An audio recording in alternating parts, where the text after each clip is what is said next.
如果你係港深出勤或者投資客咧，咁首選咧就係呢個一房啦。呢個一房咧就位於1A 座嘅18樓 B 室，實用面積咧就321尺嘅，入去睇下。咁可以見到咧，門就已經有一個本身發展商交樓標準嘅電子鎖啦。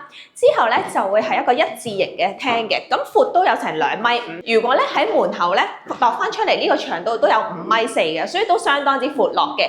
而且另外呢一邊咧仲做咗一個 L 型嘅一個開放式廚房啦，跟住配備都係西門子嘅設備嚟嘅。咁你可以見到有洗衣機啊、雪櫃啊或者微波爐呢啲都喺翻晒度噶啦。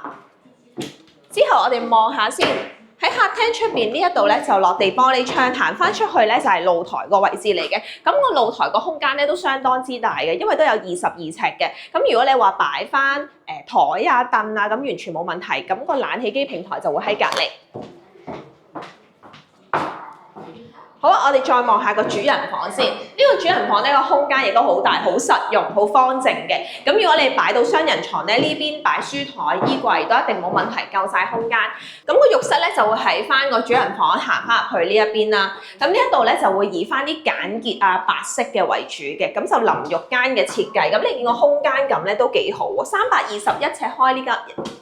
321尺咧，開呢個一房咧都開到好方正、好實用。咁轉頭會帶大家咧睇埋個2房同埋3房嘅。